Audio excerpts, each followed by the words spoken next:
Kita ke nikel Konawe yang disedot hartanya oleh negara Tiongkok, yang semua ini dibuka jalan besar-besaran oleh pejabat yang ternyata ngakali pemimpin tertinggi. Hal ini sesungguhnya melanggar pasal 33 Undang-Undang Dasar. Sesungguhnya hal ini kita harus ingatkan. Kita ingatkan pelajaran bernegara agar generasi New Mind faham bernegara, terutama calon pejabatnya nanti. Jangan terlalu berpolitik cara menjalankan negaranya seperti dalam 20 tahun terakhir. Dalam bernegara ada 7 panji yang harus seimbang diurusinya. 7 pilar tersebut adalah ideologi, politik, ekonomi, sosial, budaya, pertahanan, dan keamanan. Saat ini 80% adalah politik, sisanya ekonomi, sisanya lupa. Kalau boleh dipentingkan, maka sesungguhnya pertahananlah yang harus nomor 1, karena melindungi hajat hidup dan tumpah darah Indonesia itu di departemen ini, di Departemen Pertahanan. Ini kalau Menhannya dan pemimpin tertinggi mengerti bernegara ala negara superpower, maka inilah harusnya yang dikedepankan. Sayang yang sekarang belum menunjukkan hal itu. Pandemi ini masalah kesehatan, iya benar, tapi kalau melumpuhkan ekonomi dan membuat negara lain menyerang kita dengan berita-berita mengerikan tentang COVID di Indonesia, dan pemerintah saat ini tidak mengcounternya, ini menunjukkan lemahnya hubungan internasional dan pertahanan luar negeri Indonesia. Tidak ada counter propaganda di luar negerinya. Berita Indonesia demikian parahnya di luar negeri. Seakan pandemi di Indonesia itu paling parah, lebih parah dari India yang memapar hampir 30% manusia di India. Sementara di Indonesia itu hanya 10%-nya India, tapi citranya di luar negeri lebih parah. Itu saja contoh bagaimana bernegara Indonesia itu jago kandang, dan ini berbahaya. Itu nanti oleh New Mind tidak boleh terjadi lagi. Represif menekan itu jangan ke rakyat, tapi negara lain yang merugikan kita itu yang ditekan. Kembali ke negara berdaulat dan pejabatnya faham bernegara, maka setiap langkah harus menguntungkan masyarakat adalah wajib, serta melindungi tumpah darah Indonesia itu adalah wajib. Lalu kita semua tahu apa yang namanya nation interest. Setiap negara punya tujuan bernegaranya. Demikian juga negara besar seperti Tiongkok. Negara ini mau menantang Amerika sebagai New World Order, sebagai sheriffnya dunia. Di kampanyenya mereka selalu manis, tidak mau perang tapi maunya dagang. Dan ternyata dagangnya selalu menguntungkan Tiongkok lebih banyak dan mengambil bahan baku negara lain. Tetapi propagandanya manis, Tiongkok mau bantu, Tiongkok bantu. Sungguh, kalau negara mau menjadi negara superpower, maka negara tersebut harus ada yang didominasi. Makanya Tiongkok yang telah mendominasi perdagangan dunia, mendominasi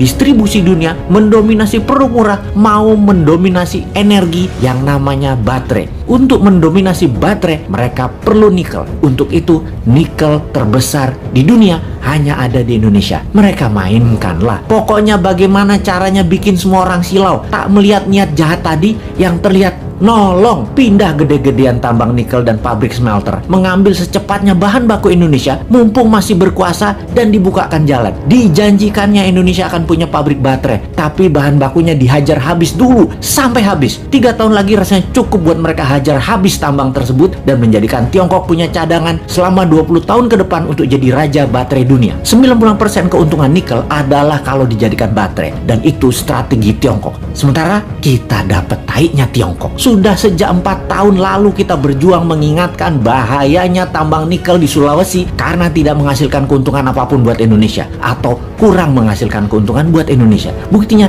kita masih ngutang bernegaranya. Sementara kalau nikel jadi baterai tanpa asing, maka hutang plus tidak ngutang lagi adalah sebuah kepastian. Oh lupa, doktrin di kepala para pejabat Indonesia saat ini kan Indonesia tidak mampu berdiri sendiri tanpa asing. Wahai pejabat, realistiklah. Kalau nikel tambangnya membuat kita kaya, saat ini kita nggak ngutang lagi sekarang. Tetapi mengapa masih ngutang? Mengapa masih naikin pajak? Pejabat tertinggi, sadarlah. Pejabat-pejabat tadi berlindung di balik kebaikan Anda. Namun sesungguhnya kebijakan mereka membahayakan Indonesia, anak cucu Anda, dan anak cucu kita.